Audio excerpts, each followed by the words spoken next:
So thank you, Mr. Chairman, ladies and gentlemen. So it's my pleasure to explain to you how we work with NGOs and some governments on joint targets, specifically in the field of nutrition.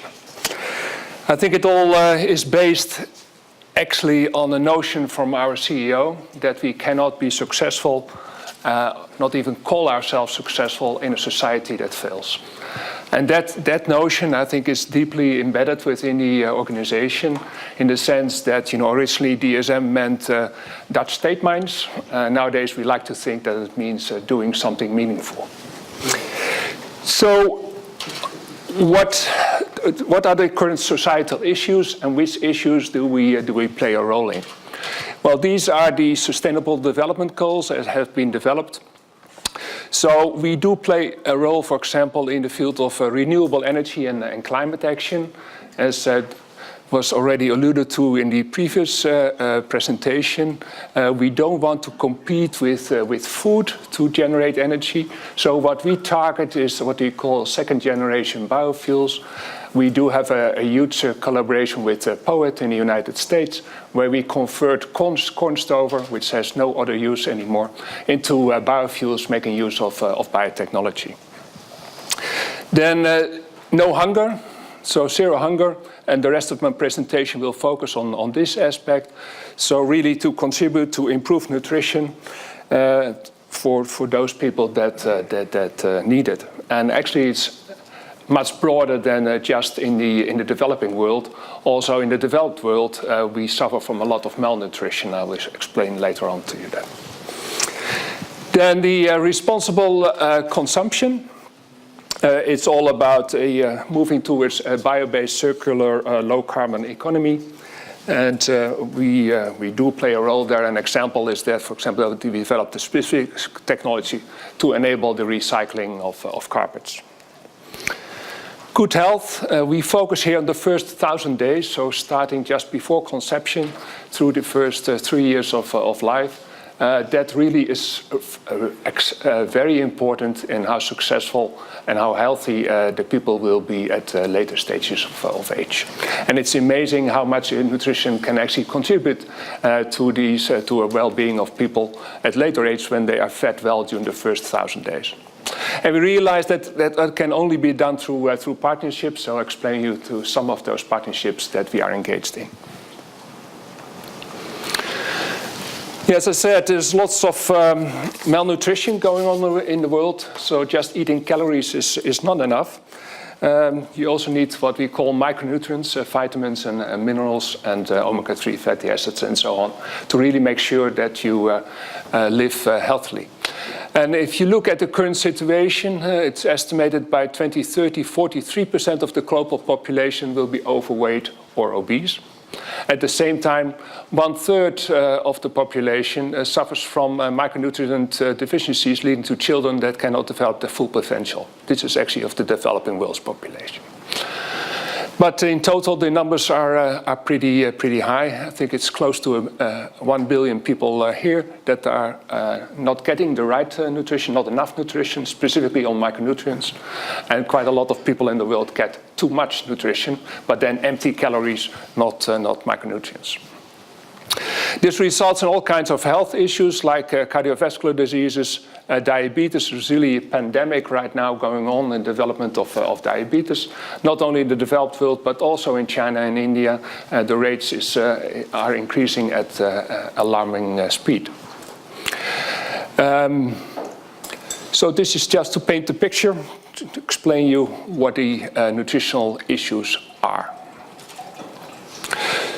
So there's, the World Business Council for Sustainable Development also looked at all kinds of goals that we need to realize by 2050 in people's values, human development, economy, agriculture, forest, energy, power, buildings, mobility, and materials. Of course, nutrition plays a role there, but overall, what you see in the end, we just have to become more sustainable as a society.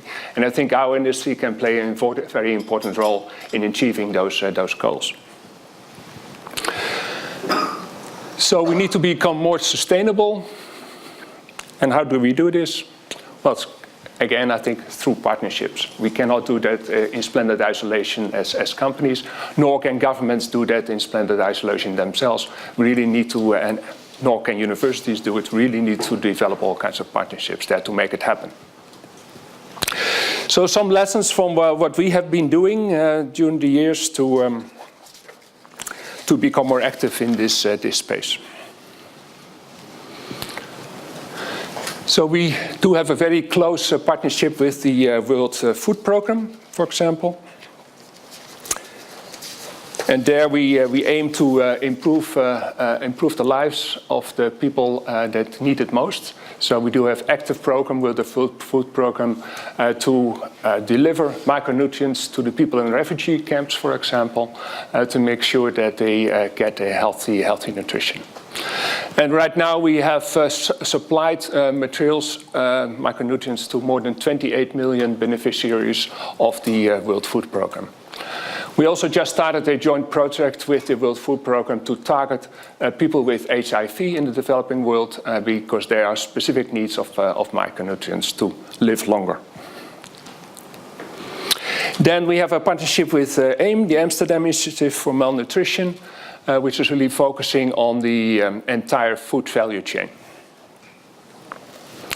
And thirdly is the World Vision, where we aim to contribute to the reduction of 165 million under 5 years across the globe who are stunted. So stunted is that you don't develop to the right height and the right body mass as you might expect from healthy people.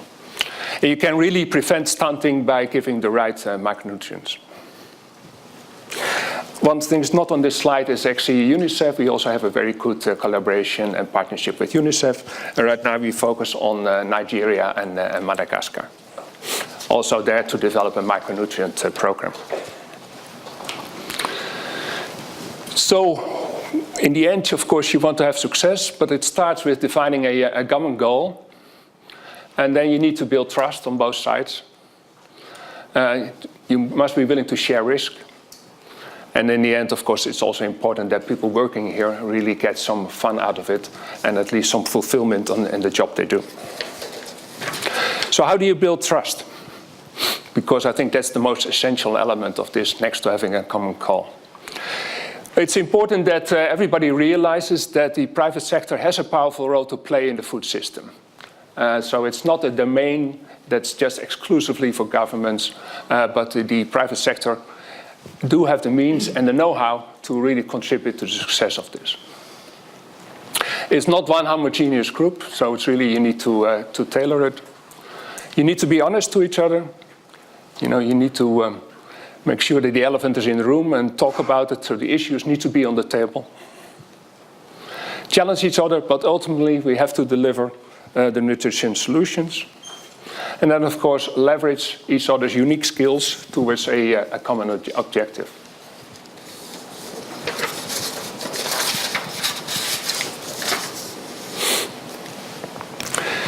So for us, actually, we have a nutrition improvement program.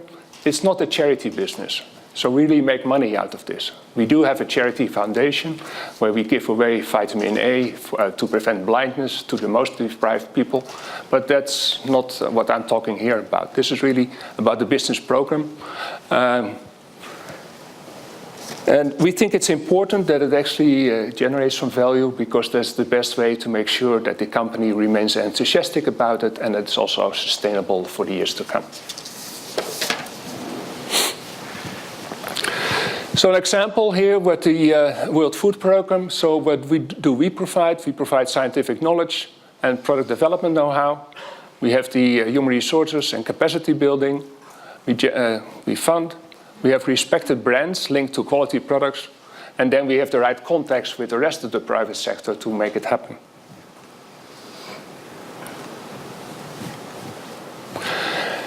WFP provides the footprint in more than 80 developing countries. They do have the logistical expertise and the distribution network. They understand the local cultures and needs. They are really respected and a trusted worldwide brand. They have good contacts to local governments and civil society, and they have an important media reach. So, this is really quite complementary, which is why I think this partnership really works, based on our joint resources and expertise. And so far we have conducted more than 30 projects in 15 countries, and by now we have reached 28 million beneficiaries with improved nutrition.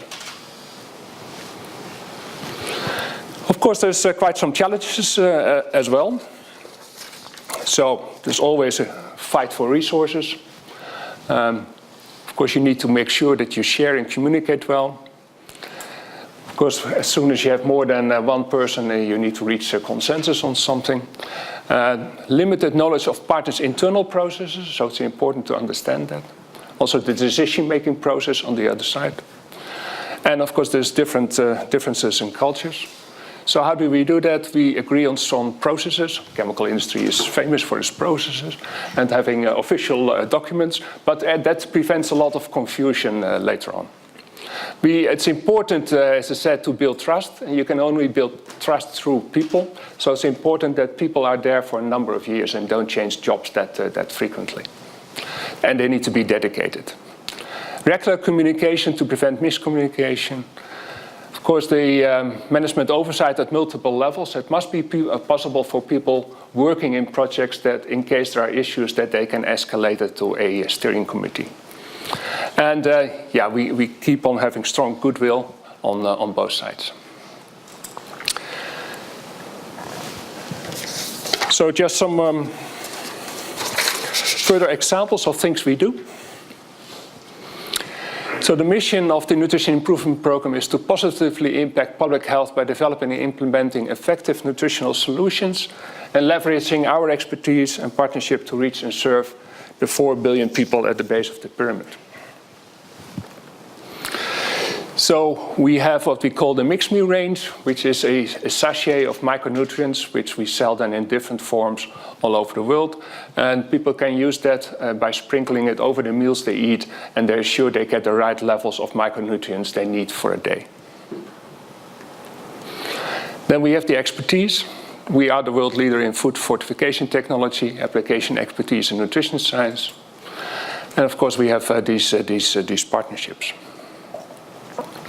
So core competences we have is the product and technology, building the partnerships, the science and advocacy. We are very well linked to the key opinion leaders in the world to get consensus also on a global level, what the right levels of micronutrients are. And then all kinds of education tools and to realize consumer engagement. We actually also have done consumer research, for example, in refugee camps, to really understand how these people look at taking micronutrients and what the right time of the day is to take them and what kind of food they would use to fortify. So in the end, I think they normally get porridges. So porridge in the morning is an ideal location to fortify it with those micronutrients.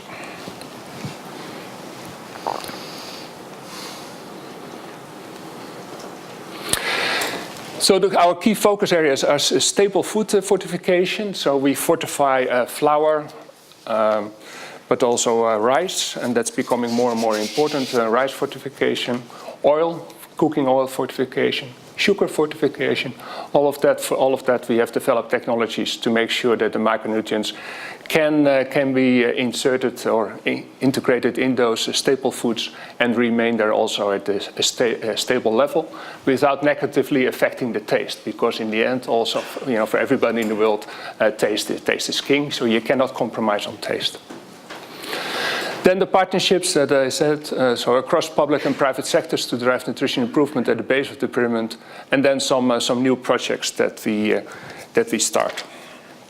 So some examples of things we do.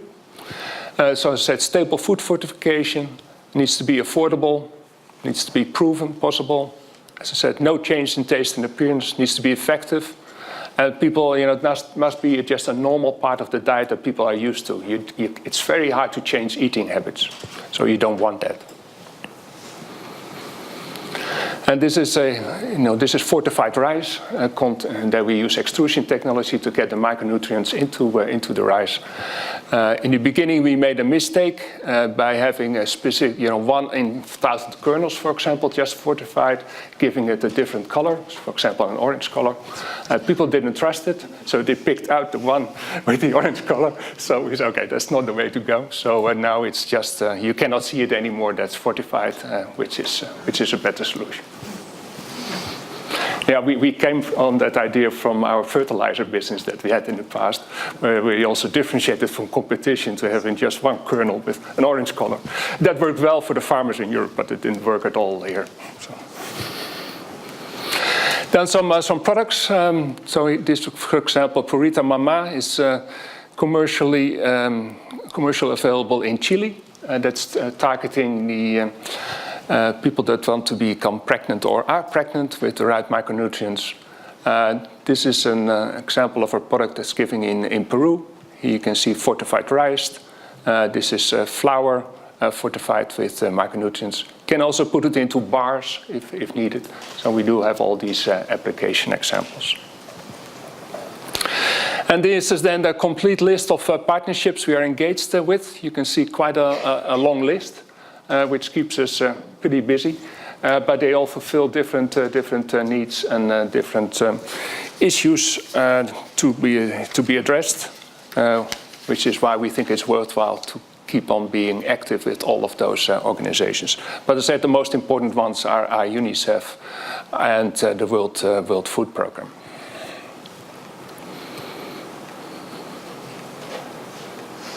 And by the way, this is also an interesting program started by General Mills, Partners in Food Solutions, where actually there's a lot of volunteers from the companies that are enabled to work then in these developing countries for a number of months to contribute to a better food solution. And that creates a lot of enthusiasm within the companies, something that I did not tell you about as another advantage, but it creates a lot of pride within the company to be active in this field.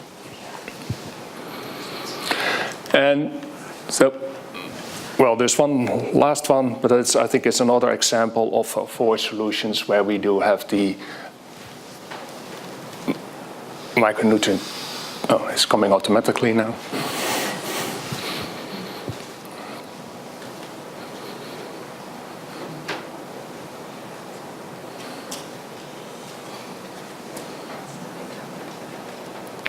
So you've seen them all twice now, so you can. It's good for learning.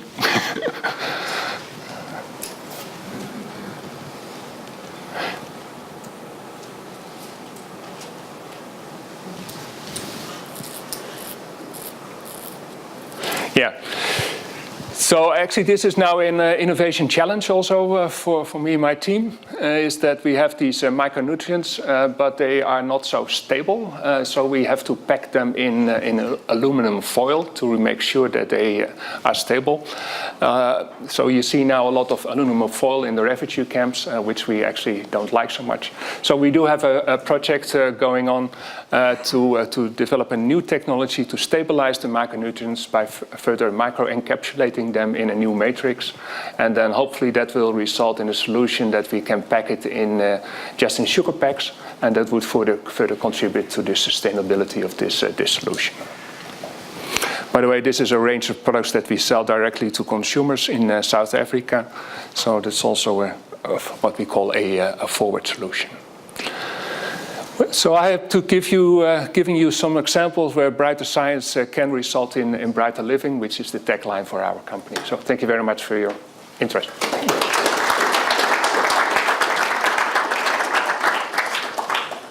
Many thanks, Rob, for this excellent presentation. And to know, it's very important as well to know that your company like DSM is taking care about societal issues. And we are not very aware, like a customer. I got my first question concerning, because I got the same problem with Simrise. We receive an award about sustainability, and employees doesn't know about that, are not aware. How you communicate your program, like improvement program, nutrition, inside and outside? Yeah, well, in all official communications, of course, we mention it. But I think sustainability is also a topic where you should not brag about so much. I think it's just a matter of doing and then communicating at the right time. But on nutrition, just on nutrition, employees, your employees are aware about the work you are doing, because it's a huge exchange. You have to find partners. It's a lot of countries, a lot of projects, 30 projects, some countries. How can we? Yeah, so our own employees are very much aware of it. Yeah. Also, there is active communication from the World Food Programme as such to all DSM employees to explain on a regular basis what has been achieved and what is needed going forward. Of course, they always ask for money as well, sure. But nothing goes without money. And as I said, there's a lot of employees also engaged in projects in developing world. So the company facilitates them to go, to go on a specific leave for 3 months or 6 months to become active in those projects. So the awareness is quite high.